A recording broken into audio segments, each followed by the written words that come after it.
Welcome to The Voices of War, a podcast with a simple vision to bring to life the true costs of war through the voices of those who've lived it. I'm Maz, and I speak to soldiers, academics, refugees, peacemakers, and anyone else who's been touched by war in the hope of demystifying and, most importantly, de-glorifying it. If you like what you hear, please consider showing your support by reviewing the show wherever you get your pods. You can also support us on our Patreon or Buy Me a Coffee page. Links to both are in the show notes. Thank you, and I hope you enjoy this episode.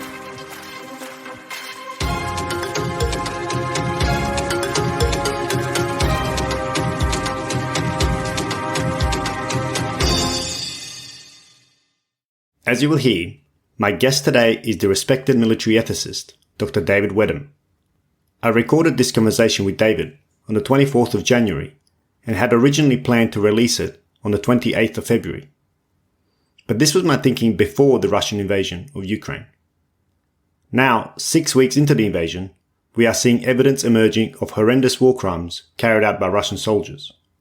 Hence, although this episode touches on alleged war crimes of a different war, I find David's insights on military ethics to be just as applicable here.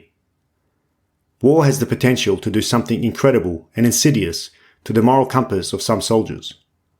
Not one of them is born a war criminal, but life and circumstances may lead them down a path where gross inhumanity becomes the norm. Understanding how this degradation of morality occurs is essential if we are to prevent it.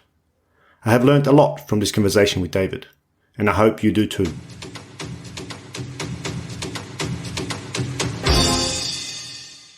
My guest today is Dr. David Whetham, who is a professor of ethics and the military profession in the Defence Studies Department of King's College London.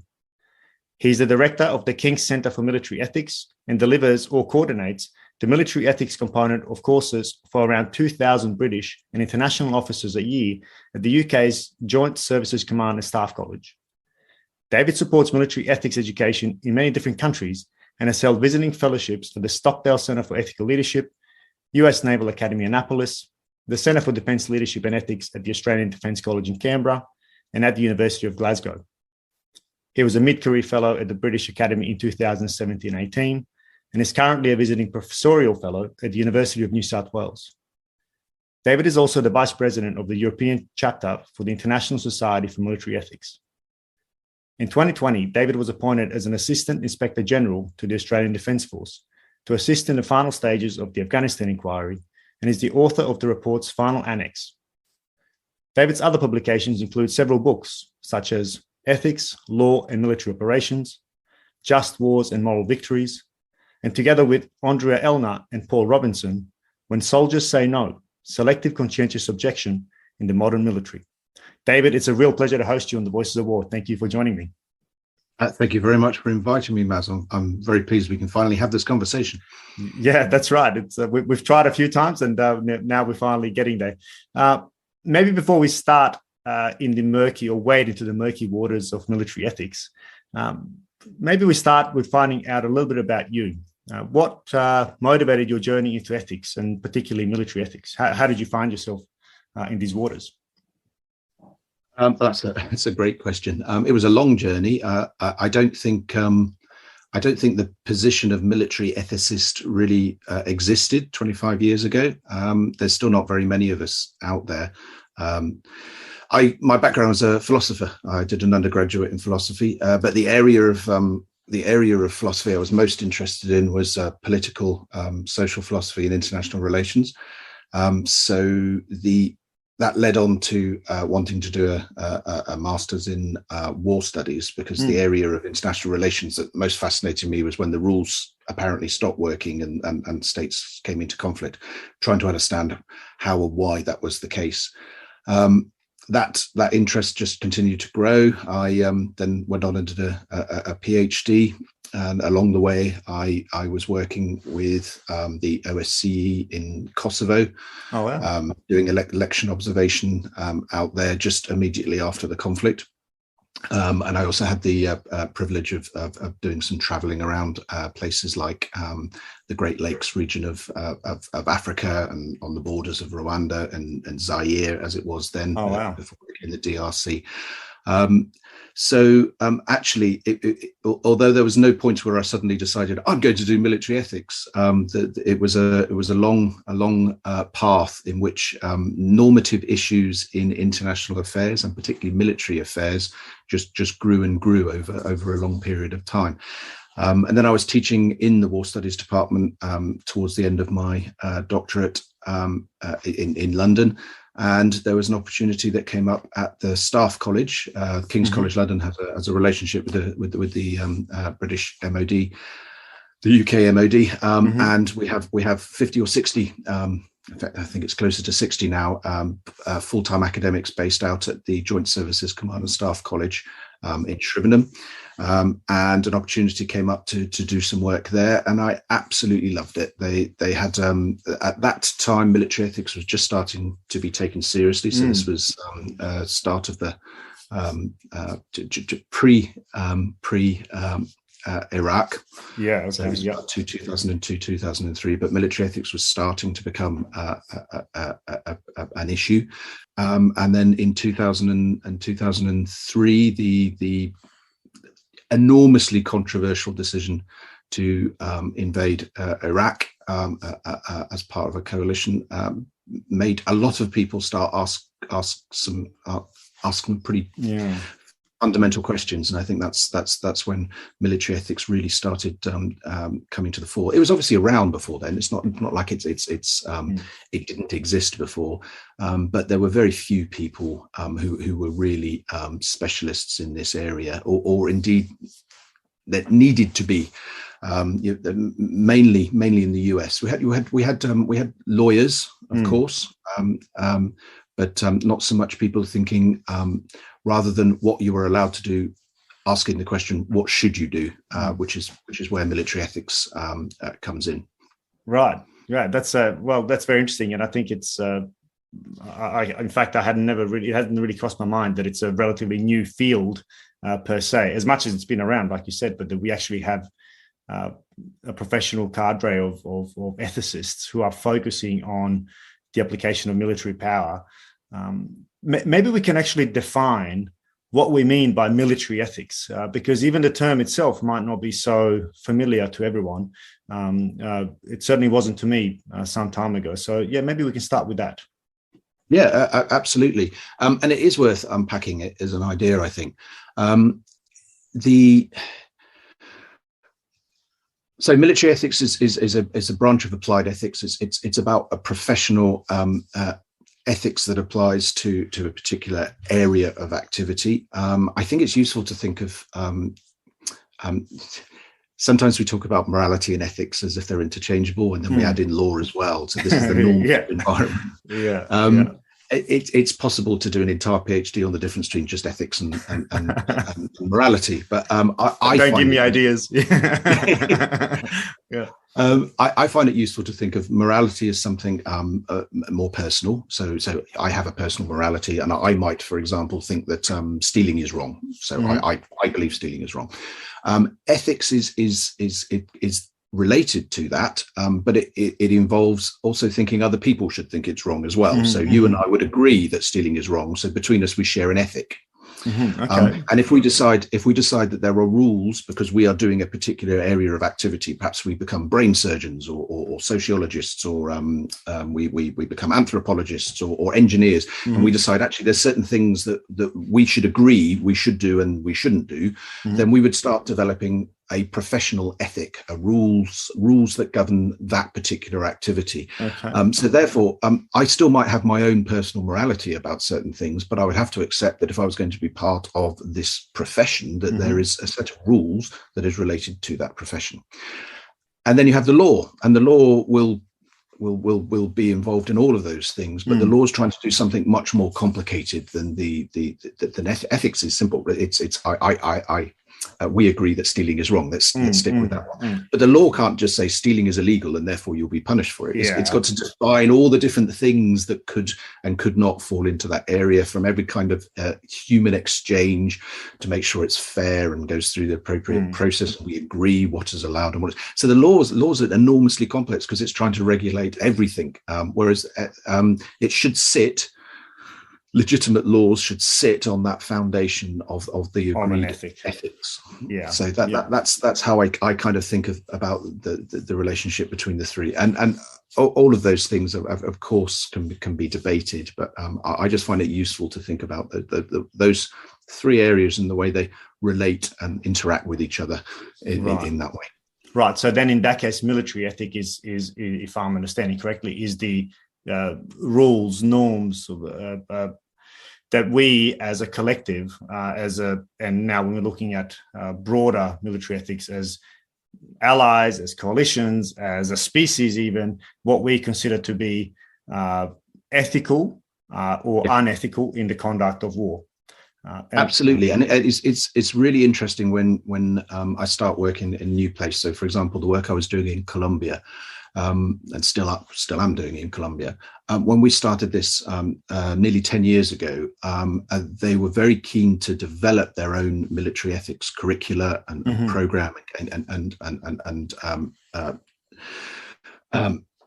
make sure that it was available across the Colombian armed forces. But what was really interesting was those initial discussions where they were adamant that their situation was so peculiar that they needed a different type of military ethics. And it wasn't until we started having those discussions. So which bit of military ethics do you think is different for you than it is for everybody else? And we started having those discussions. We realized it's not different. The circumstances are different. It's coming out of a long period of conflict, a particularly nasty ongoing conflict, which hasn't quite been fixed yet. But the point is that there wasn't a separate military ethic for this area. It was just that it needed to be applied in a particular circumstance. There weren't Colombian military ethics. Funnily enough, you're still not allowed to abuse prisoners. You've still got to question illegitimate orders, and you understand the process for how to do that. You've still got to think about the professional obligations and how you discharge them. And it doesn't make actually any difference whether you're in Colombia, Nigeria, Ireland, or Australia.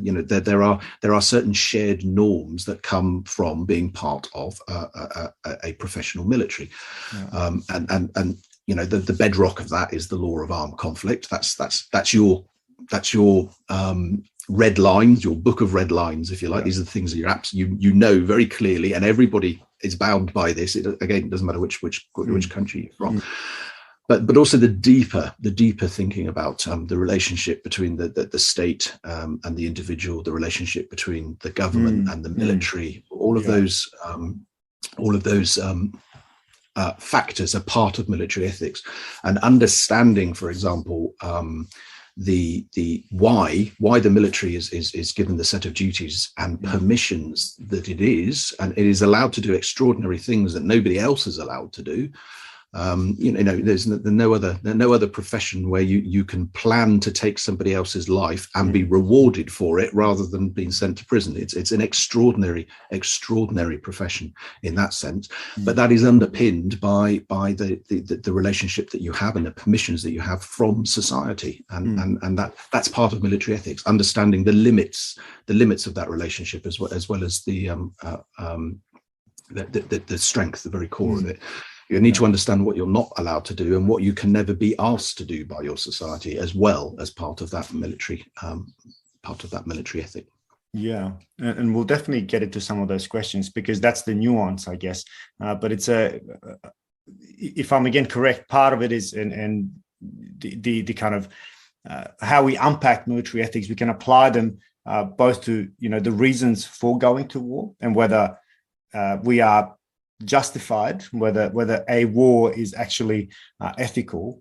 That is the kind of overarching, or jus ad bellum, the kind of big picture, and applies mainly to our leadership, our leaders who send us to war. And then, of course, there's the jus in bello, the conduct of, and I guess both of those would form part of the military ethic, and certainly military ethic that I'm familiar with as being taught and trained in certainly the Australian military.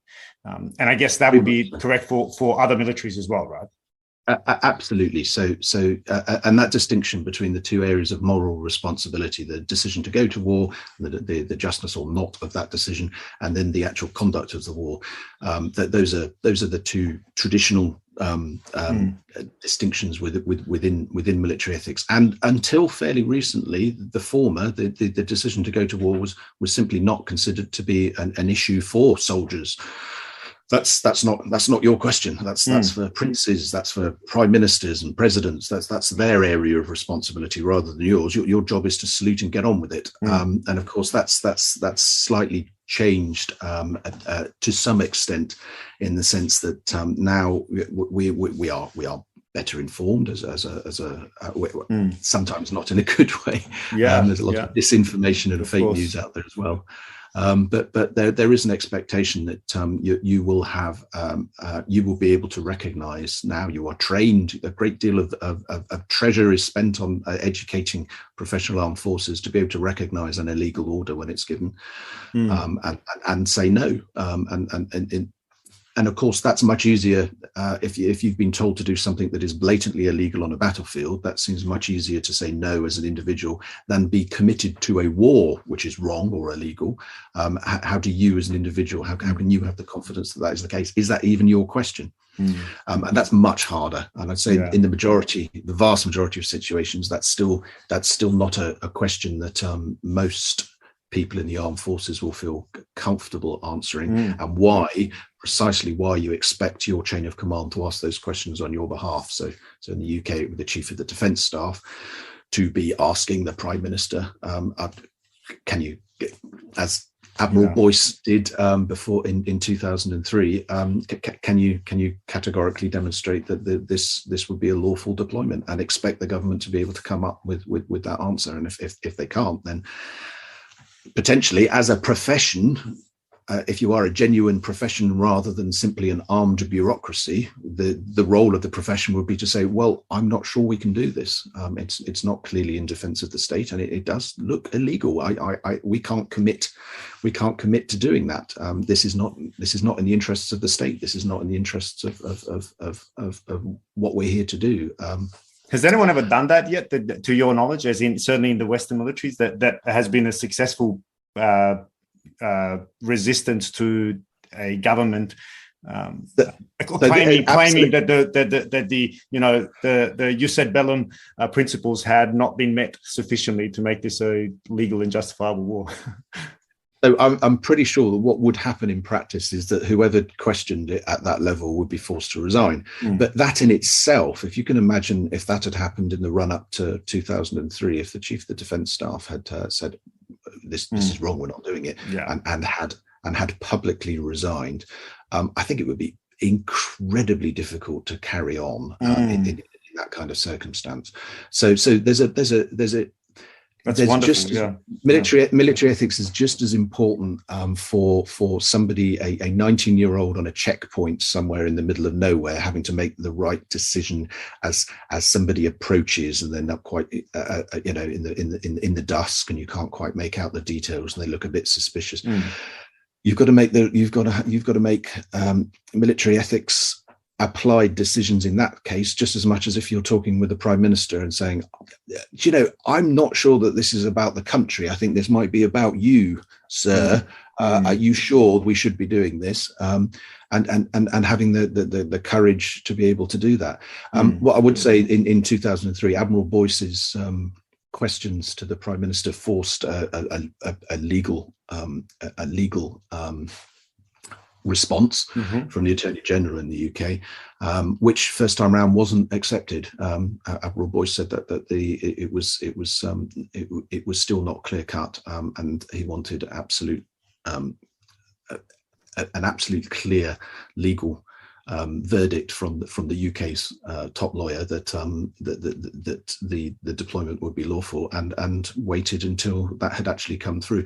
So in some ways that'd be a major constitutional crisis. You've got the Prime Minister committing the country to war, and then the head of the armed forces saying, well, I'm not sure this is lawful. But actually I'd say that's what a professional armed force should be doing. That's exactly what it is to be a member of a professional military, to be able to do that.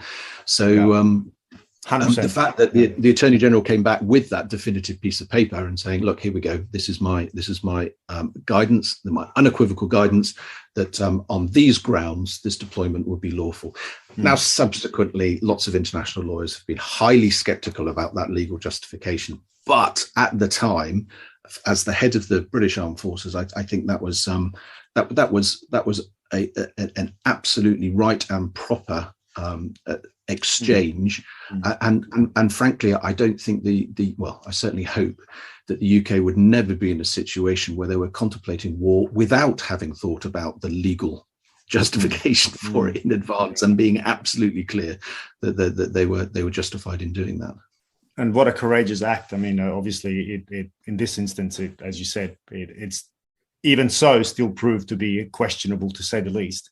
In fact, I was just few days ago, I interviewed Mark Galesko, who was the chief targetee for the Pentagon for the invasion in 2003, and was on regular occasions briefing, Bush, Rumsfeld, the Tenet, and all the key players. And he decided to leave at the point where it was very clear that US is going to Iraq, regardless of what's happening. And he effectively stuck around for the first invasion because he felt that he was more morally adjusted about choosing targets because he knew them intimately well than if some brand new person had come in and was just kind of under pressure. So he rode the wave of the invasion and then had basically a conscientious objection, and he resigned and left.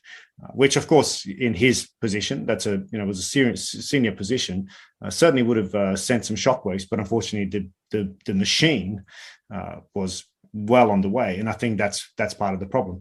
But I really do like the point that, and the fact that you're very much starting our discussion with the need to focus on the big leadership and their ethics. It's not just the soldier on the ground, because I think that's one of the weaknesses at the moment, is that our leaders, our governments, our political leaders send us to war with near impunity, I would say. I mean, I know Tony Blair was in some hot waters, and in fact, no, John Howard wasn't in Australia, at least not to my knowledge. But I can't see anybody, dragging Bush across the coals to question his decision to commit troops to, of course, Afghanistan is one thing, but to Iraq. What's your thoughts on that? I mean, the fact that our leadership is largely immune from, the just war tradition. Yeah, absolutely. So you mentioned Tony Blair. He's just been knighted by the Queen. Within something like 48 hours, 1 million people had already registered their disgust at this in a open letter to the Queen. So yeah, it's still highly controversial now. But is there any chance of anybody behind those decisions being held to account? A vanishingly small, I'd suggest, and part of that is if you look at the Rome Statute, if you look at the International Criminal Court rules, it makes clear that responsibility for all decisions doesn't magically stop at the head of the military. It goes all the way up through the political leadership as well. So they can be held accountable according to that that set of agreed rules that we certainly the UK has signed up, and Australia has signed up. Australia as well, yeah. But the crime of aggression is not defined. So quite deliberately, possibly, in the sense that the cynic in you suggests, yeah, I agree. Yeah. Which makes that side of it extremely difficult to know how to proceed, and the fact that that Blair is still viewed in that way. It was an act of. There's a lot of political reasons why Blair was viewed in that way as well. I wonder whether the actual justifications that were given at the time make a difference there, because I know from the UK position, it was about making sure that you had the legal argument, and however credible that turned out, not terribly in the end, but it was very clear that it was based on a self-defense rationale, and a regional security rationale, but it was based on Security Council resolutions, and it was a little bit tenuous. But whereas my understanding with the Australian public was it was much more of a moral based argument that this was the right thing to do, and Australia would be on the right side of history, not the wrong side of history. And therefore, if somebody as bad as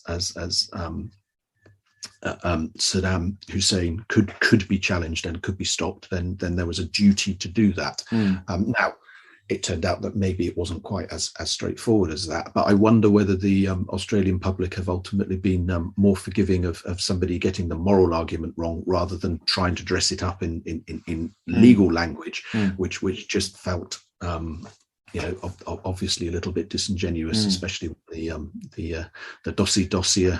The dodgy dossier started to be unpacked, and it turned out that the evidence really wasn't as strong as had been claimed. And that it was a curveball in code name and nature, ultimately. I'm not entirely sure about the Australian relationship to it, but I mean, I get the sense that we might be, as a nation, more apathetic to it in general, because it was a lot further away to us. I think it certainly was, high on the nation's radar. But I think as the years have gone by, now we don't think about it anymore, as much as there's now public discourse about the fact that we went to Iraq as a nation purely to keep our alliance with the US, to show our alliance to the US. And this is now discussed publicly in a public forum.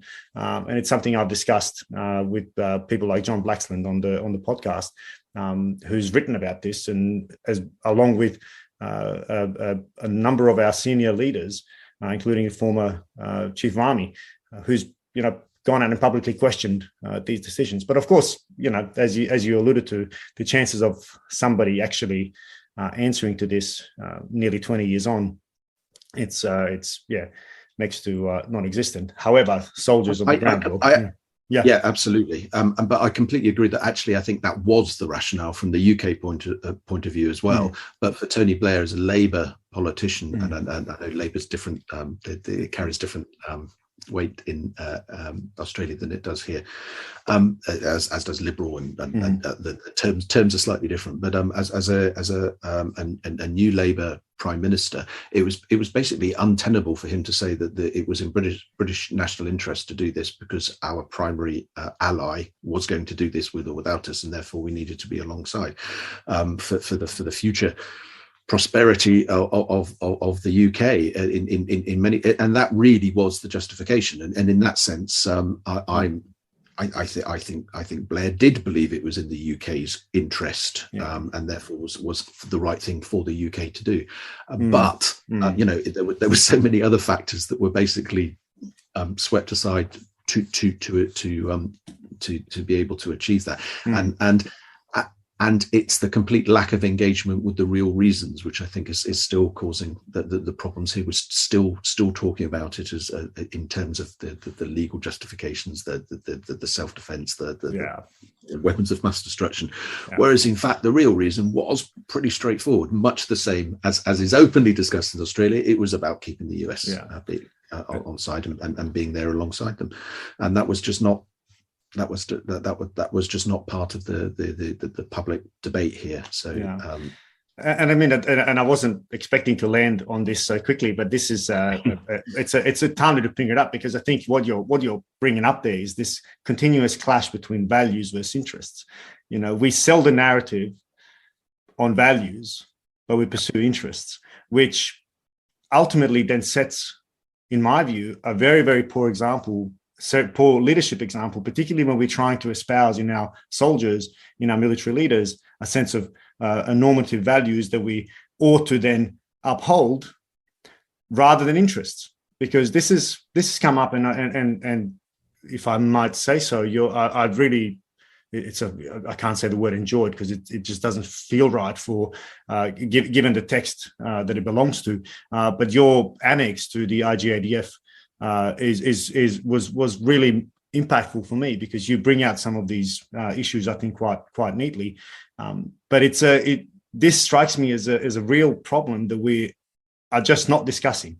I mean, I know in the ethics department and in philosophy departments, the debate between values versus interests is ongoing, but in the public discourse, it's not. Because even, I mean, the mission of the Australian Defence Force and the Australian Army is to serve in the interest of the nation. But then we're supposed to live by some values that we seek to uphold. Well, what happens when there's a clash between those two, as was Iraq? A purely a pragmatist, rational thinker might say this was in Australia's absolute interest. Yes, we bent the truth somewhat, but, we'd much rather go and bomb some backward Saddam Hussein than lose the absolute principal pillar of our national security, or risk it. It's a real challenge for the military profession. Ultimately, you're a political instrument. You want to do what the state tells you to do, and as long as the profession is satisfied that it doesn't cross that red line, as in it is clearly unlawful and should not be done, then it's the military profession's job to get on with it. If you don't like it, then you need to get out of the military. Then you're into selective conscientious objection territory, which is perfectly valid, and if you for ethical, moral reasons find yourself unable to serve, then it's your job to get out, and it's the people who don't get out and carry on who end up carrying the long-term moral injury, the PTSD, the implications of going on and doing things which they believe that are ultimately not justified. So taking somebody's life is a massive thing. Taking somebody's life because you need to, because it is in defense of your state and its interests, in the defense of its people, is one thing. Taking somebody's life because why are you there? What is the actual reason for it? Now, that's going to have been a question asked throughout history. You've got people asking that on the eve of the Battle of Agincourt. It's not a new question.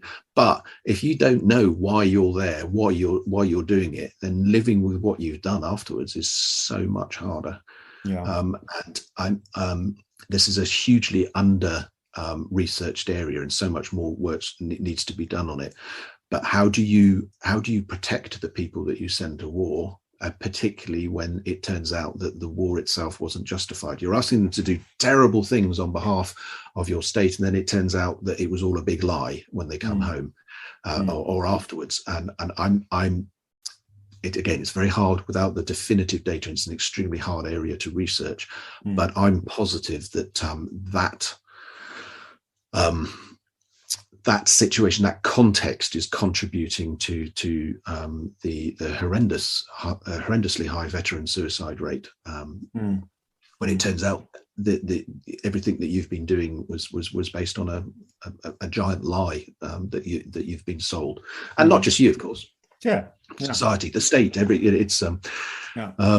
you were told it was the right thing to do, and it turns out it wasn't the right thing to do. So how on earth do you justify what it was that you did? And of course you can. I'm not saying anybody out there was doing the wrong thing, or from a legal sense, or even from a professional ethics sense. They were doing what they were told to do, and they were doing it appropriately and properly. But because there was something broken, because there was something wrong with the entire reason why they were there in the first place, and that didn't come out till afterwards, then you put people into an awful situation. And who is it who doesn't care? Well, they're the psychopaths. They're the ones who would have done it anyway. And that's not you don't want a military made up of psychopaths. That's not a good look. Yeah, absolutely. I mean, it's interesting because I think that and I guess you're touching on the psychopaths and the consequences of very, very poor ethics in war. And I guess what you're saying is that potentially these unethical acts at times could also be because, a sense of betrayal by, those who sent us. Is that what I'm hearing you say? Is that I? I think so if we're talking about the inquiry, we're most definitely getting into that area now, aren't we? Yeah. I think you can chart through the reports, through the transcripts, through the interviews. You can chart a disillusionment with the war in Afghanistan over the period. I'm not sure that directly contributes to bad behaviour. I think it contributed to, indirectly, though, because it started to undermine the professionalism of the force that was there. I mean, what are we doing here? Does it really matter? Kind of thing. You know, we just need, what do they actually want from us? We just need to slot some bad guys so it can be reported in the press back home, because that's what it's already about. Nobody cares why we're here. Nobody understands what we're here for. What actually are we here for?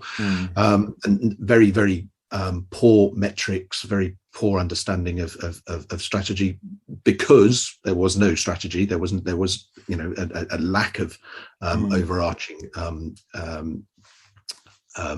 strategy guiding the behaviour, and very much became a self-licking lollipop. You're there to conduct missions, and you're needed because those missions need to be done, but the missions themselves are generated because you need to be doing missions. So there's no, the missions obviously don't actually need to happen, or a good number of them. It's just that you have to be seen to be busy, otherwise how do you justify your position there? And then the missions that you do become the justification for why you're there. It was complete self-licking lollipop, which you can't have been lost on all the people that were out there. The utter pointlessness of risking your life every day to go out for what? There's no, it doesn't fit into any strategy. It doesn't.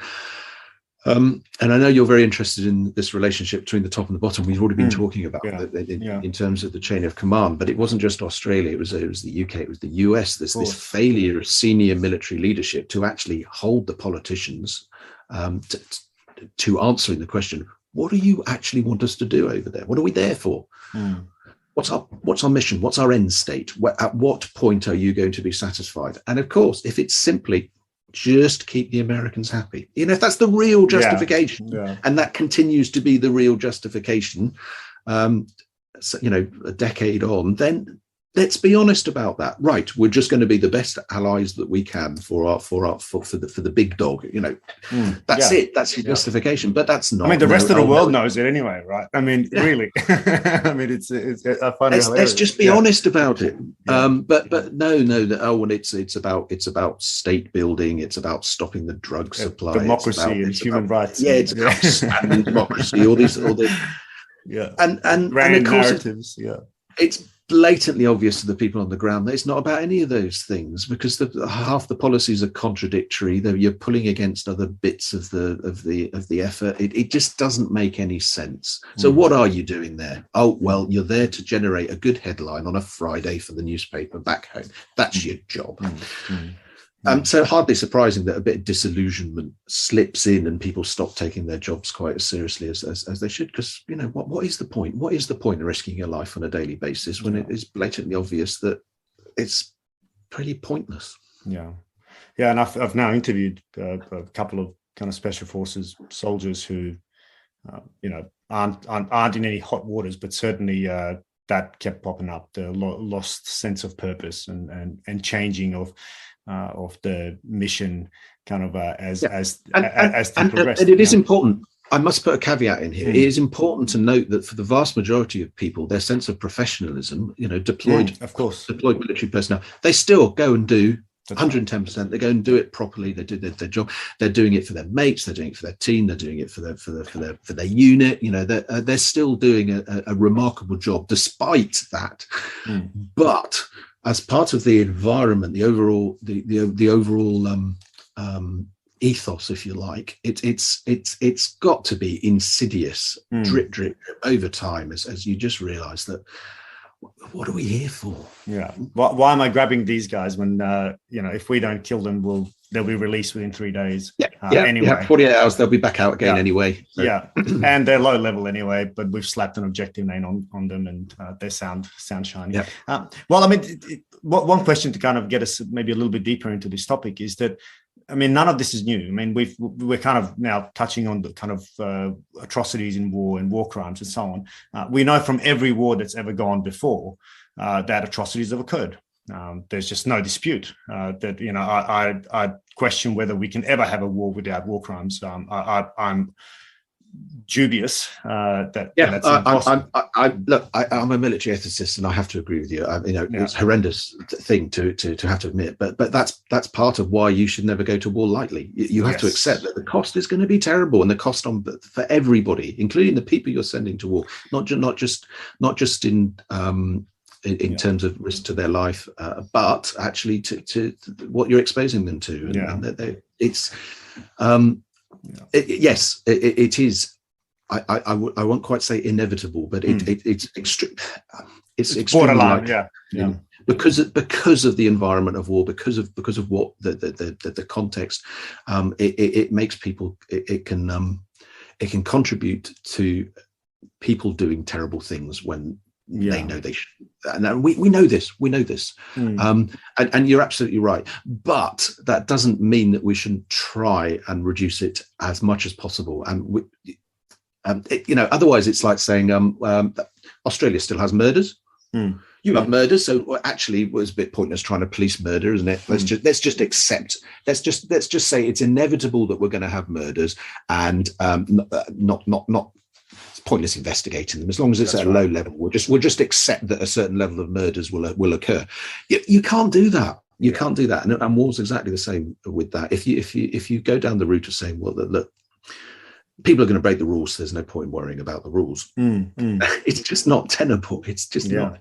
It's a. But that seems to be a modern feature. I mean, we've just discussed it. I mean, that it's a relatively recent phenomenon of having military ethicists. What's different now to say? I mean, I've read Jonathan Shea's book on Vietnam, and I mean, some of those books discuss quite openly, and soldiers openly discussed what effectively amount to war crimes. And this is not just one book; there are dozens of these books. But we never. I don't want to say we didn't care. We probably did, but as a society, we didn't really pay so much attention. What's different now? I mean, why US, certainly UK and Australia have now had cases of mainly, I think, special forces soldiers, being, certainly, well, no court cases. I think in the UK, in fact, it was already a court case, but certainly in Australia, we still don't have any court cases, but there are certain investigations ongoing. Why is this a thing now that wasn't before? There's lots of different reasons. I can't claim to be able to answer all of those, but let me give you one particular, I think, deeply profound reason why it is taken more seriously now. These things did happen. They were absolutely endemic in previous conflicts, and you've already talked about Shea and Vietnam and their Vietnam experience. We know terrible things were done, and there was a lot of conscript troops. There was some regulars, but there was largely conscript troops out there. What we also know is the terrible aftermath of that, both in Vietnam with the people directly affected, but also with the soldiers that we sent there, and the suicide rate, the long-term mental health difficulties, the people we sent to war, and they, for whatever reason, apparently believed that they were doing the right thing in the war, not necessarily the war itself. They'd have no choice. That's what being a conscript's about. You don't get to resign from being a conscript. But forced to do terrible things, and then they come home and they've got to live with it. And the long-term fallout from that generation was absolutely huge. I'm pretty sure in most conflicts the suicide rate is higher than the attrition rate from the conflict itself. And I'm sure that was the same for previous generations and previous, but it was just hidden. We just didn't see it. Whereas maybe we're slightly more aware of it now. So just from that angle, looking after our people, equipping them for the difficult situations that they will be faced with, and that's part of what military ethics is about. It's about thinking through difficult situations before they happen, and getting an idea of what the appropriate response in such a situation would be, so that when you're faced with it, it's not oh, let me just check my textbook. Oh, look, I've got a book here, let me just see what the right answer is. That's not what it's about. It's not turning everybody into a moral philosopher or anything like that. It's simply about getting people comfortable with the idea that there are appropriate responses and there are inappropriate responses. And we do this through, we call it OPTAG, the pre-deployment judgmental training, where you put we do it in other areas, and shoot, don't shoot kind of situations. It's just an ethical version of that, where you say, okay, so what about if the person you're working with, the coalition partner, kills a prisoner of war in front of you? What are you going to do? And values versus interest, right? This is going to be what's going to come down to. What are you going to do? What have a think through. What are you obliged to do? What would it be prudential to do? What are you going to do as an individual when you're faced with this situation? Well, it goes beyond, do you have legal liability in this situation? It's think about this before it happens. Talk about it with your team, and then you are far more likely to, one, make the right decision if you are ever faced with that kind of situation, but two, to be able to live with that decision afterwards. And that goes across the range of activities. We know you wouldn't put somebody into a firefight without knowing how their rifle worked. And this is just part of that preparation, so that you don't put people into situations which are perhaps morally ambiguous without giving them the tools to be able to work their way through it and make the right answer and be able to live with that answer afterwards. That's part of what it's about. And that's much more than simply the LOAC, the International Humanitarian Law once a year brief that you get, where it says, well, you're allowed to do this and you're not allowed to do that.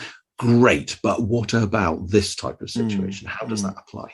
It's an opportunity to explore those questions, talk about it, and be comfortable with the answers. Yeah, and I mean, I think it's important to highlight, none of that is going to be foolproof. No. As you said before, it's a numbers game now. It's about, because and I think it's a fair thing to openly talk about and say that, as we discussed this a minute ago, if we accept it as a self-evident truth that we can't go to war without at some point, somewhere, things sliding to the point of, an action that goes against our moral compass. If we accept that as a self-evident truth, then we can start focusing, rather than on don't do the bad thing, but how do we reduce the chances of, statistically speaking, the 30, 40, 50, 100,000 soldiers that are going to go through this battle in some shape or form, how do we reduce the chances of, more than whatever number, 1, 2, 5, 10, losing their guardrails. I think that's absolutely. And you're absolutely right. Now, I mean, there are individuals who are more likely than others to do bad things. We know this. We did a fantastic study with Scandinavian. The dark triad. Great paper. Yeah, absolutely. In fact, there are personality traits. There are certain people who really shouldn't be given the awesome responsibility of being able to take other people's lives, because they're not wired in the same way as everybody else, and they're far more likely to do very, very bad things when given that power. We know that, and we can also filter them out if we chose to, but we often don't. Probably because they're also some of the most heroic warriors that we're going to have, right? That is the other side of that. Yeah, that is the other side of it, which can cause a huge tension. Absolutely. Yeah. But how do you stop the vast majority of otherwise good people doing bad things. Yeah. And there's all sorts of things that we can do. We know how corrosive, how morally and ethically corrosive the environment of war is. Well, that's an important one. I mean, and that's something that I've got as a key component, because I think that's, and I've argued this point a number of times, that I don't think that we talk about this enough. We you know, in our doctrine, even, we talk about ethics as, well, this is what you should be doing, but we forget that the environment will shape behavior. I mean, Kurt Lewin has said this, you know, 100 years ago. I mean, we know that, you know, that function will happen, but we just don't talk about it. But maybe I can ask you, what are some of those things that will take a morally adjusted person, based on all your experience and all your research, that will take a morally adjusted person, a healthy person, from, you know, a law-abiding moral soldier to somebody who we would, you know, post investigations and so on, ultimately deem a war criminal? How does that happen? How does that slide happen? So there's lots of different factors that can contribute, but the biggest one that you can do something about is the your culture, your ethos, and that's going to be very closely linked to your leadership. And the way that the unit works and talks and together. If behaviors become normal, it doesn't matter how outrageous they are when you're back at home sitting in a classroom. If you're in a situation where things have become normal, then they are normal. They are around you all the time. So let me give I'll give you an analogy, if this one works. If you're sitting on the motorway, so 70 mile an hour speed limit in the UK on the motorway. If you're in heavy traffic and everybody's doing 90, it's really easy to go along at 90, you know, and I say heavy traffic, it's not unsafe traffic. Everybody's doing absolutely fine. There's plenty of space in between each car. Why not do 90? There's no it's safe speeding, right? You're just keeping up with traffic flow. In fact, it's kind of the safe thing to do, isn't it? You're going to be the one who's annoying everybody else and forcing them to. Let's just all go at 90 miles an hour, okay? And that everybody's doing it. Everybody's doing it. It becomes normal. Now, what happens if there's an accident? What happens if a dog runs out into the road? A couple of cars ahead hits it, swerves. There's a pile up. Lots of people die. Okay, speed was a contributory factor to this accident. Oh yeah, but everybody was speeding. That's not a defense. That's not a defense. You don't say, oh well, everybody's speeding, so it's all okay. It's the fact is that anybody who's involved in that accident goes, and you were speeding. Yeah, I was. Well, you knew speeding was wrong.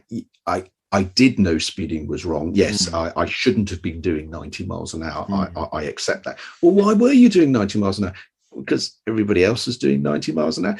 I mean, try it in a court if you like, but that's not going to work. Now that's mitigation. It's not a defense. You just say, oh, well, everybody else is doing it. But that's mitigation. You have not got a defense there. And that's the same situation. So what can you do about this? Well, if you're in charge of that stretch of road and you know, for example, that 90 miles an hour is the default speed there, and you have an accident there every day, and you're not doing anything about it, then you're culpable too. You should be doing something about it. Why haven't you put some speed patrols out there? Why aren't you pulling people over very visibly and saying, you're not allowed to do that? Let's get the speed down. Let's get it back to closer where it should be. Maybe you're not going to get it to 70, but it doesn't have to be 90. You can be in control of that environment, and you can signal. And actually, as people's speed starts to come down, it stops being normal to go at 90 miles an hour, and you start thinking, oh yeah, actually, look, we somebody was caught here last week, weren't they? Or actually, I remember that accident that we all talked about. You know, we all talked about that, the fact that accident was caused by people going too fast. It would be a really good idea to have. Let's have a little warning up on the side of the road, as we do. 6 accidents here in the last 12 months. You know, okay, perhaps I better slow down. There's lots of things that you can do in that environment to stop the culture running away with itself. There's lots of things you can do, and if you take that analogy across to a military unit, you can see how holding people to account for breaking the rules, not turning a blind eye to special forces, therefore special culture, or the idea we're special, we're the exceptionalism. No, you don't turn a blind eye to people breaking rules blatantly and then saying, oh no, but we do it differently here. No, somehow we accepted that you think that and that's okay. No, it's not okay. You are not special in the sense that special rules apply or no rules apply. That's not the way it works. You will be held to account, and in fact, you are special. You're going to be held to a higher level of account than anybody else. That's what it means to be part of an elite unit. When you cock up, you are going to be held to a higher account than other people. You're going to be chucked out if you don't live up to our standards. That's how you improve unit behavior. Not saying we have lower standards behaviorally than everybody else because we're special. You have higher standards. That's the point. That's what being special means. So where do we go wrong then? Because I think it's quite, and again, I really want to stress that it's about the courts that need to do what they need to do. So I certainly, by no stretch of the imagination, seek to smear the reputation of any of the special forces. No, absolutely. And I just need to make that caveat again. I've made it several times, but just in case anybody comes in and starts listening at a certain point, I just want to emphasize that for the vast majority of people, they didn't break the rules. They didn't do the wrong thing. They held up to the highest standards of behavior, professional behavior that you would absolutely expect from the ADF. It's a minority of people who didn't. And to say that their behavior is somehow excused or permissible or acceptable because of the environment, as we talked about, is doing a huge disservice to all the people who didn't go down that path, who didn't break the rules. So the fact that the vast majority of people are carrying out their duty to a high professional standard is exactly why you should hold those people who don't to account. But then we have to look at I guess, and we said it's not a defense, but it's certainly mitigating circumstances. And there ought to be a number of mitigating circumstances that we think about when looking at some of these alleged war crimes, because it's, of course, I feel horrible for their victims, but I also empathize with those very soldiers who are, I feel as though they're somehow victims a little bit as well, because I'm sure that some of them, even if they're not in hot water at the moment, can't sleep at night because of what they've done, but they have to now defend it, against perhaps unrealistic expectations. Is what we're hearing is, well, you don't know what it's like. That's what war is, and war is ugly. But these are kind of sound bites that they're having to defend with, but no one's talking about the upstream causes, right? So we're talking about the highway. These are upstream causes. These are mitigating circumstances where just about any person would do potentially the same thing if exposed to the very same circumstances. Now, in the couple of questions that I sent to you ahead of time, I said I don't necessarily want to get bogged down in the kind of debate of free will or free will skepticism. I had that discussion with Greg Caruso. I'm not sure if it was one of my favorite episodes, because I think one of the things he argues is that it's the environment that's going to effectively set up certain bumpers, and if the certain bumpers are struck, behavior will occur. And if we now superimpose the fact that we know that at some point war crimes will occur, we also know that at some point some soldiers will go beyond what we reasonably expect a soldier will do, also because of circumstances. I'm sure of it, whether it's because they're genetically predispositioned for certain behaviors or, certain personality traits, or because they are on their 12th deployment, they've had 3 of their mates killed, they've, arrested this particular person 14 times already, they've lost a sense of purpose, they haven't slept. All of these kinds of things are mitigating circumstances that ultimately, if they had not been there, that soldier would probably not have done what they did. And that's an issue, because you still have to obviously try, because it has a deterrent effect, like you said, like the sign or the speed camera. It will have a deterrent effect, but there's still a moral dilemma there that I'm wrestling with. I don't want to throw them out as the few bad apples, because they are us. No. They are our soldiers, right? Yeah. Yes. This completely agree. This is hugely problematic for the fact that we now understand just how morally corrosive the environment is for individuals, and yet still hold those individuals to account. The UK, the UK case that you were talking about, Marine Sergeant Blackman. Now he was initially he shot a wounded enemy combatant who was most clearly hors de combat. Shot him in the head with a pistol, and then turned to the rest of his unit and said, "This goes nowhere. I've just broken the Geneva Conventions." So it all caught on camera. So how many of those incidents were not caught on camera in every conflict throughout history? Many, no doubt.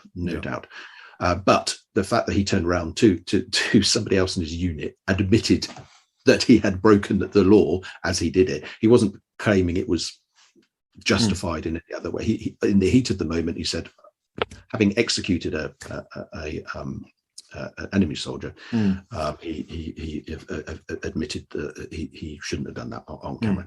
So he was initially convicted of a war crime. He was convicted of murder. Now, there was a subsequent appeal several years later in which the psychological reports were presented, explaining that actually this was the environmental factors were so overwhelming. He'd recently lost his father. There had been a comrade had recently been killed, and had been parts of his body had been struck up in a tree. It was absolutely horrendous litany of things that added up to the environment. He had been horrendous. He'd been on continuous deployment in a forward operating position for 6 months or more. There'd been, I think, only one or less visits from the chain of command in that period. They were basically completely on their own. Again and again, lots and lots of different factors. That the unit culture that had deteriorated over that period of time. This was presented to the appeal court, and was accepted by the appeal court, not only as mitigation but as a defence against murder. He was acquitted of murder. He was found instead guilty of manslaughter. Which, given the time that he had already served, meant that he was now released. So he wasn't told it was it's okay, you weren't guilty of this. He was still guilty of this, but it wasn't. The environmental factors contributed to his state of mind to such a degree that he could not be said to be. The act itself was not premeditated. Yeah. And any other reasonable person would have probably acted in that same manner, right? No, I wouldn't say any other, but you can see why he did. So the any other bit is because lots of people still don't. So that's why right. There's still lots of people in that situation who still don't do that. So, but sorry, just to clarify, what I meant is if the circumstance had been the same, right? If I had my father just die, if I had just one of my mates, if I had, if I was the same personality type, if I, blah blah blah, the point I'm making is that these were all triggers that had led down a golden path that, in his case, was inevitable to occur and had occurred. And we need some empathy for him as well, for what he's carrying in that sense. Yeah, I'm wary about using the word inevitable there, but the factors had contributed to the extent that the court decided that this was a defence against the idea that he had consciously decided that this was the right thing to do. Actually, he was still guilty of manslaughter, the second most serious crime that you can commit, but it was no longer murder. Now, there's lots of people who, as you have already said, think he shouldn't have been tried in the first place because this was just war. There's lots of people who think that the original murder conviction should have stood because he obviously knew what he was doing. He was caught on camera. But actually, there's another significant group of people who think that actually ended up probably in the right place. He shouldn't have done it. He knew he shouldn't have done it, but he wasn't in the right state of mind at the time, so therefore shouldn't be held to the highest level of culpability. It was still a criminal act. It was wrong, but it wasn't murder in the sense that we understand murder in its normal sense. And I think there's something to that argument. It's not that he didn't do it. He did do it. It's not that he wasn't responsible for it. He was responsible for it, but he wasn't responsible to the extent that we would expect somebody who had committed murder to be found guilty of. That makes sense. So that makes sense. Now, sorry, go on. Sorry, that was a very long attempted explanation for how the environmental factors do contribute or can contribute. We know people are far more likely to carry out certain activities given certain environmental factors. And I think we also know what those triggers are, and we also know that what the chain of command, what the group, what the organization itself can do to address those factors, and should be doing to address those factors. So the fact that Sergeant Blackman didn't get some kind of a proper leave of absence after his father died, or the fact that there was no intervention by no significant intervention by the chain of command. Nobody was looking after him. Nobody was looking after the unit from that point of view, checking on the unit, checking in on them, rotating them out, taking them out of the situation, and putting another group in. There's all sorts of different things that could have happened there and didn't happen there.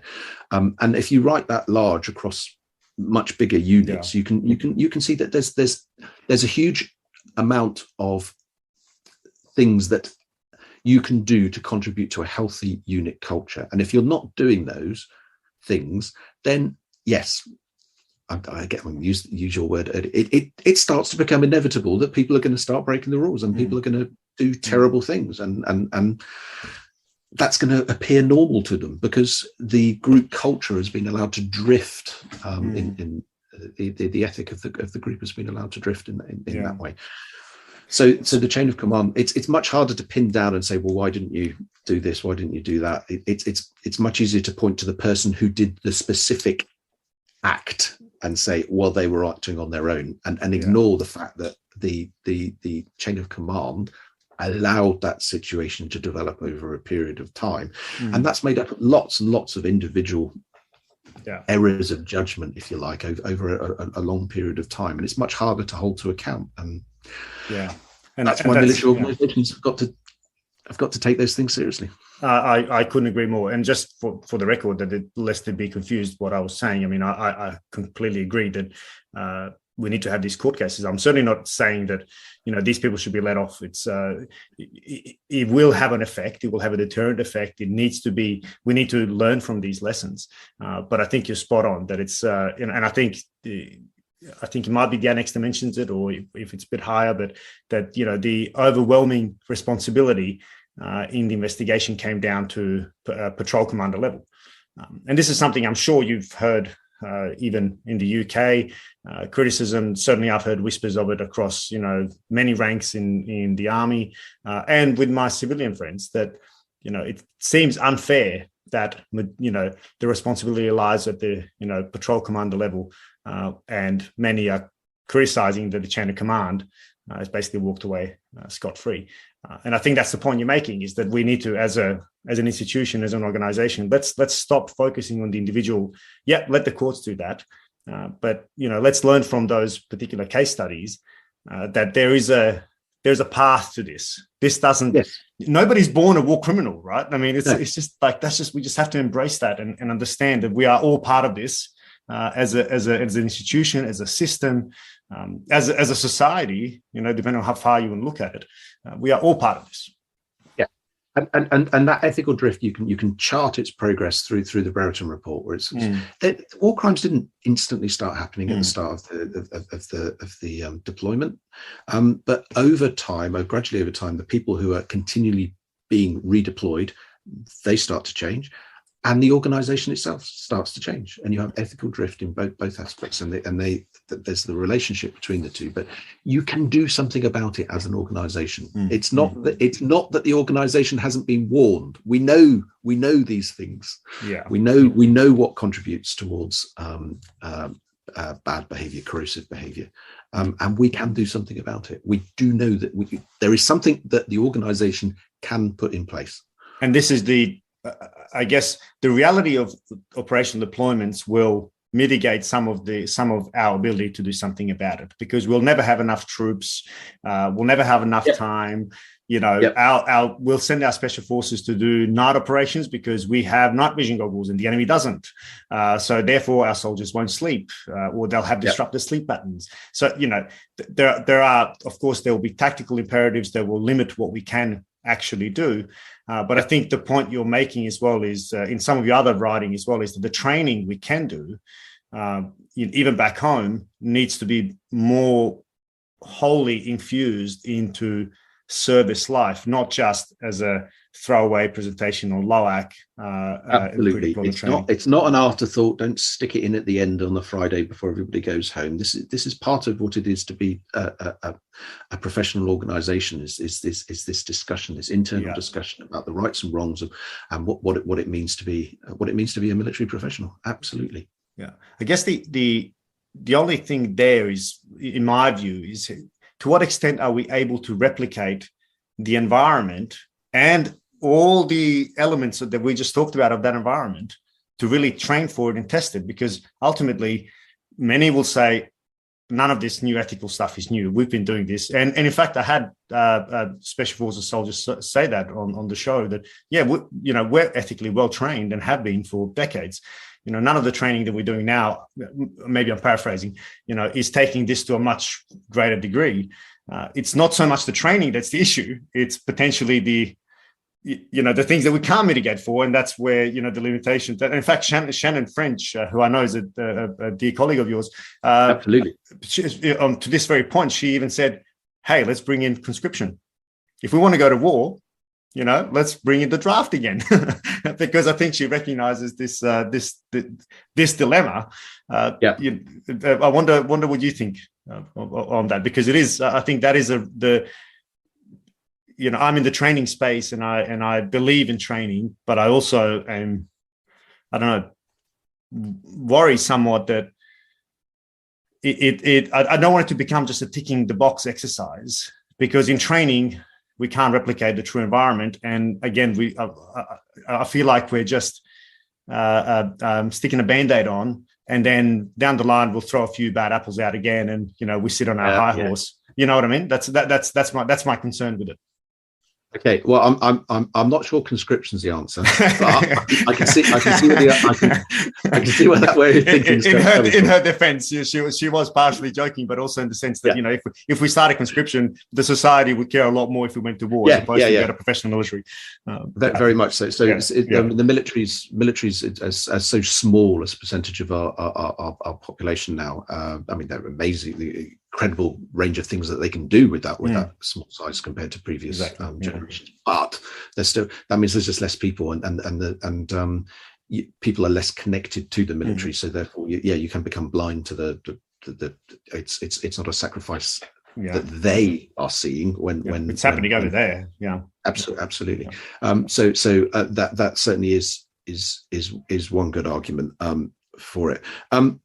Look, trading. That argument from that SF operator is really interesting. That the ethics training hasn't changed 30 years. It's pretty much the same as it well, was. Maybe I'm misquoting him, but I mean, it's okay, the point he was trying to make is that the ethics, the environment's changed. Yes, and that they were ethically as sound then as the soldiers going through are now.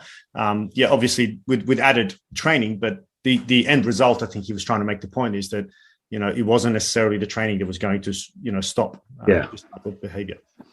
So, absolutely, there's a huge difference between sitting and working something out in a classroom. Classroom environment, lovely, friendly. It's very easy to come up with the right answer in a classroom, and then sitting on a battlefield, taking incoming fire, or trying to work out what on earth the thing to do, let alone the right thing to do, is in that kind of situation. Absolutely. How do you replicate that? How do you replicate that and make sure that your training matches the real life scenario that you're actually in? Okay, really, really hard, but not impossible. So putting somebody into a battlefield as part of their training is not a good idea, even though that's historically how people have done it. Here's a gun, go. Yeah. So we know that people make different decisions under different types of environmental input. So for example, if you're stressed or fatigued or tired, you're likely to think differently and react differently than sitting in a classroom. So if you wanted it, so we need to change ethics training and education. We need to understand that sitting in a classroom learning about the theory is fine if you're a staff officer and you're going to have 48 hours to make a decision. And then you want to be able to explore the parameters of all the different aspects of it, carefully contemplate. Absolutely, very, very different from somebody in a tactical situation who's got to make the right call. How do you do the equivalent of ethical muscle memory? Now, if you train for a situation, you hear a stimuli and you know how to respond to it because you've trained for it again and again and again. Somebody says, it gives you an instruction, you know how to follow it because you've trained for it again and again. It becomes part of your muscle memory. You understand what's going on intuitively because it's been ingrained, because you've trained for it. How do you do that with ethics? You can. We're much better at this than we used to be. So, for example, if you wanted to find out how people are going to behave in an extreme situation, there are situations where you can start to do that. So for example, at Sandhurst, in the exercise broadsword, right towards just before they graduate. They do an exercise, and there's all sorts of learning opportunities through that exercise, and they're tired and they're hungry and they're put into extremely stressful situations, and they know they're being graded constantly. So they're tired, massive ethical risk factor being tired. And of course, everybody is always tired in the war. Stress, massive ethical risk factor, added to by being assessed. So you've got heightened. So in that kind of situation, not only are they and they'll have things like riot exercises where it's nighttime. There's the flames coming out of the oil drum next to them. There's people throwing stuff at them, and they've got the shield wall. And then somebody is supposed to be calling the shots and making the decision as the political post is starting to be overrun and people are breaking windows around the back and breaking. You've got to make a decision. What are you going to do? What are you going to do? And this situation unfolds. And at the end of the mini scenario, the person who's been tested for that half an hour period or that period is pulled aside. And in the case, one of the ones that I was fortunate enough to be an observer for, you have a member from the ICRC standing there. So why did you make this decision then? Did you realize what was going on? Were you aware of these other factors?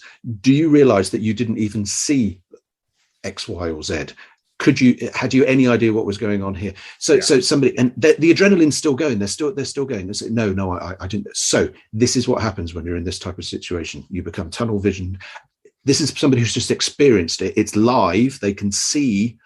They can experience. They can see how their experience shaped their ability to command and to make decisions. And those are lessons that you never forget.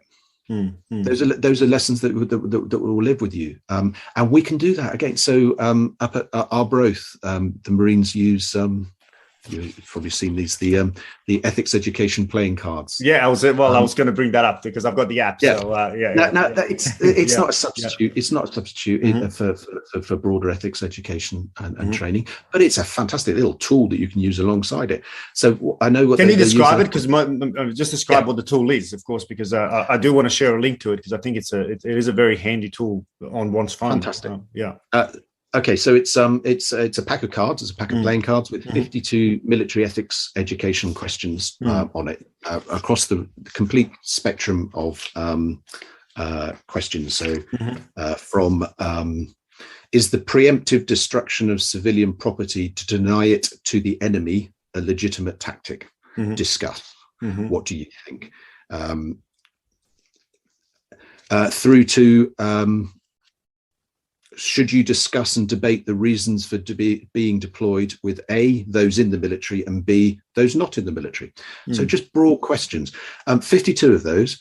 And the idea is that this is just a simple way of getting people to start thinking about the issues. And on the back of each card, there is a QR link which takes you through to a website where you can unpack the question and start exploring the different answers. And we turn this into a free app as well, so that if you just search in the Android store or the Apple store for military ethics, then that'll pop up. And there's a medical version as well for the military medical environment as well. But the idea is that you've just got a tool there that can be used anywhere. You can start a discussion and start thinking about the situation. So up at Arbroath, on a live fire range being graded, you'll suddenly have the person in charge of the range standing next to you, screaming in your ear, the four of clubs, "Is it okay to make offensive jokes if it's just banter? Answer." You're giving me flashbacks to my time at Duntroon.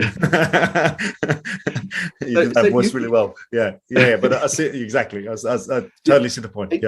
It's not perfect, but there are plenty of opportunities where you can get ethics out of the classroom and get people thinking about in high stress environments where actually their answers are likely to be a lot more honest, but also where the discussion, where the debate, where the learning is going to be. It's going to be programmed in a completely experientially. Absolutely. So you can do this, and the opportunities that we've got for immersive learning now is just huge. And all the efforts into making sure that we've got better flight simulators or better targeting decisions, but with real life information. Absolutely, all very, very good. But let's also use that to put people into ethically compromising situations and see how they reason their way out of it, what they do in those situations. So it's not just the technical competency with firearms; it's that ethical technical competency which is being assessed as part of that as well. We can do that. We can do it now. It's just got to be taken seriously enough. I think that's the key point. It's got to be taken seriously enough, even at the cost potentially to well, not to the cost of the mission, but it will delay the mission. And the reason I say that is because, again, as you were talking now, the recent conversation again with Mark, who is the head of targeting, pops into my mind, because he talked about he was in charge of the hunt for Saddam, and they had 50 attempts at bombing him, all approved attempts. All 50 missed, all 50 killed civilians, which obviously no one answered for that because there was the poor intelligence, whatever, right, for whatever reason. But those are examples that we need to use in our kind of a case study and even in a simulator. Let's experience what it feels like in a simulator that you've killed 50 civilians. Now go and be debriefed, hopefully by psych, and what led to this decision. Why are the conditions that we set even in this simulation that have led to you pulling the trigger of that drone or whatever it was, because I think that's, again, just to emphasize the point, we will never stop all of it, but it is about decreasing the statistical likelihood of things going wrong and arming as many people as possible when we do go to war. That it's not the first time we're making these decisions under as close an environment as possible. I think that's the key. I think there's also something else that it's worth mentioning, is the idea that military ethics is therefore adding in hesitation. It's adding in a doubt to people who need to be able to make life or death decisions very quickly. Which is a criticism. It is a criticism. I'd actually turn it around and say, look, if you're doing military ethics education properly, it's not about hesitating. It's about doing the right thing quicker. Rather than doing the for example, early on in the telic deployments, we started to hear about issues where people were hesitating because they believed that they didn't have the authorization to be able to defend themselves properly, effectively. There was concerns about the understanding of LOAC on the ground, that people were actually hesitating because they thought they would be held accountable for using lethal force. even when it was appropriate, even when it was required. And this was part of the problem, and that was because the lawyers had done such a fantastic job of explaining what was and what was not allowed, that actually people were left in a situation that I just don't know. Is this self-defense? Am I allowed to act in this situation? Now. This is where law and ethics comes together, obviously. But this is the type of thing that military ethics can help with. No, if you genuinely believe you're acting in self-defense, absolutely you can use lethal defensive force. Of course you can, absolutely. And having the confidence to do that, and understanding, having had the opportunity to talk about it of pre-deployment or even on the deployment, it doesn't matter where you have these conversations as long as they happen, so that people are confident that they do understand what they are permitted to do. And we know that there was a corrective that went out around about that period, and I'm very sure that initiative, that military ethics, the military law initiative, will have equipped people to not hesitate when they needed to act, and it will ultimately have saved some lives. So it's not about becoming less effective; it's about becoming more effective in any situation. And of course, ultimately doing the right thing, because that's once that trigger's pulled, then there's no way taking it back. And I think that's the point. That's the point you made about moral injury, that we're only yet to uncover the real costs of that to our military. David, I'm conscious of the time, and I could talk about this all day, but just maybe a couple of closing questions. What do you hope, and maybe even fear, that the inquiry has achieved or will achieve?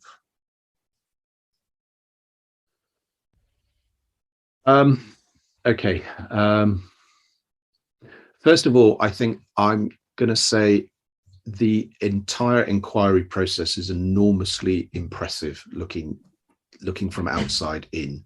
The willingness to look at things very few countries would be willing to do. The type of inquiries that the US has had, I don't think have been anywhere near as impressive.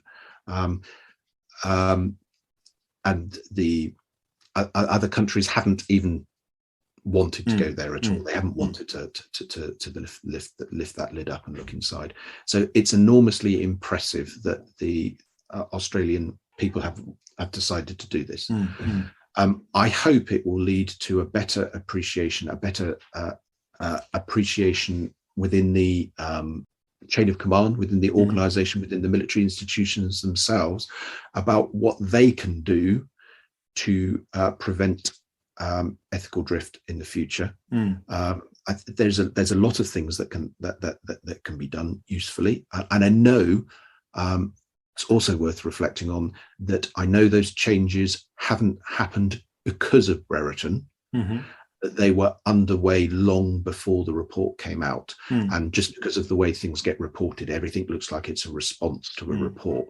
Whereas I know that there's been a huge effort over a very long time to make sure that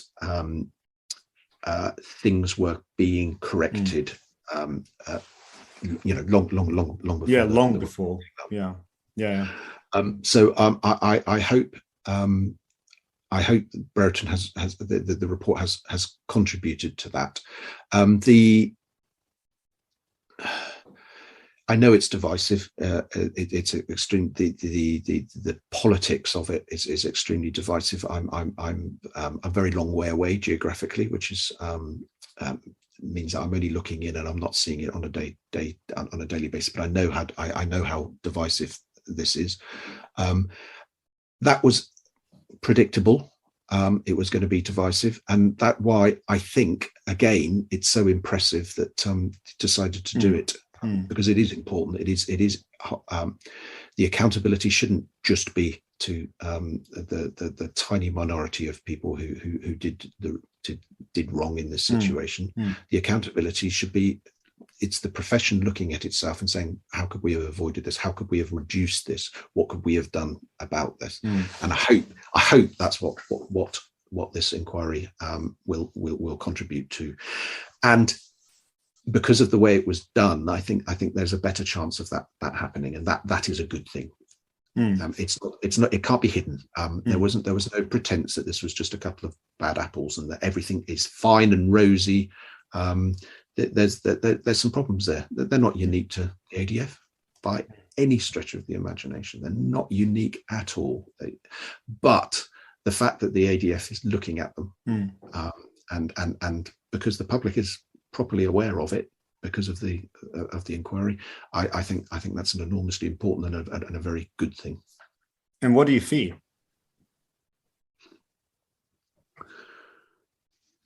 That ultimately it becomes so politically toxic that it's just kicked into the long grass and nothing happens. And the chain of command, ultimately the key people who have been driving this forward will ultimately not be there anymore long term, and the organization will stick its fingers in its ears and go la la la la la, everything's fine.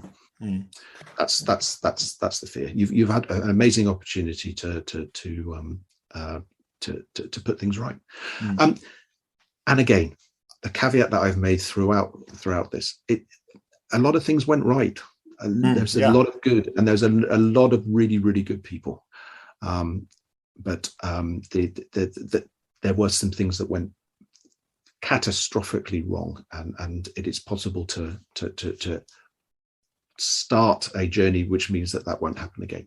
And maybe a last question: what do you wish you knew before you started your work for IGADF, or the analysis? I guess because it was an analysis piece.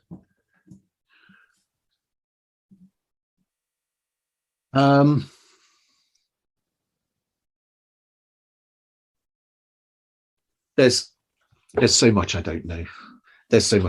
I'd always want to know more. There's so many. There's so much emerging work in this area. I'd like to know all of that. I'd like to know far more about.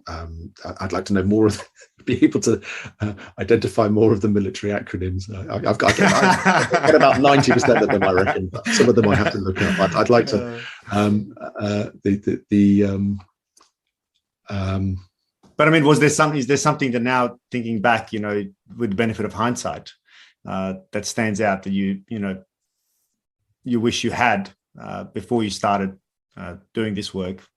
So I hope so. Both the parameters of the report and my specific task for the appendix was to look at a particular area. I hope that building on that, the broader institutional questions will get asked. I wasn't specifically tasked with looking at that, so it's not in there. So it's not an omission in that sense, because that wasn't where I was looking. But I hope that the lessons learned are not just focused on the individual, the individuals that may or may not be held legally accountable in the future. That actually there is the broader context, the institutional context there. There's a lot of issues there. So I would love to have had the opportunity to look at that broader piece, and I hope that others will be looking at that. And I know there are other people who are looking in that area now. It would have been fascinating to be directly involved in that, but I think my contribution was a much smaller piece, and a much valuable contribution. I mean, it was the one piece of that report that really resonated with me, because it dealt with a lot of the things that I was hoping we need to discuss, rather than just the laying of the incidents, which of course is important, but some context. Okay, let's now chewing on some things. And asking some harder questions to open up the discussion.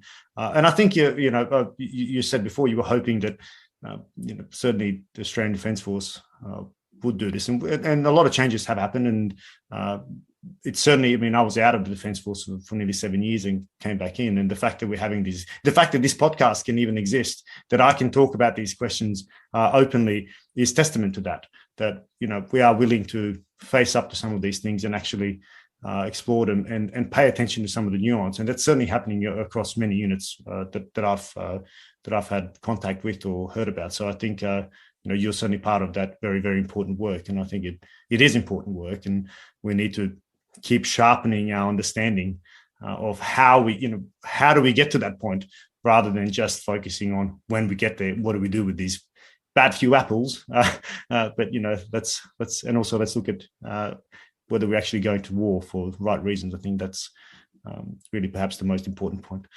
David, on that note, I know I've taken a lot more of your time than we originally agreed to. Fantastic discussion, as I knew it would be. It's been a long time coming, but you're worth every minute. So thank you very much for giving me so much of your time. Really appreciate it. Thank you very much, Maz. It's been an absolute pleasure. Thank you for listening to another episode of The Voices of War. And since you got this far, please consider showing your support by liking and reviewing the show wherever you catch your pods. Also, if you're able, please consider showing your support through our Patreon or Buy Me a Coffee page. Links to both are in the show notes. Thank you, and until next time.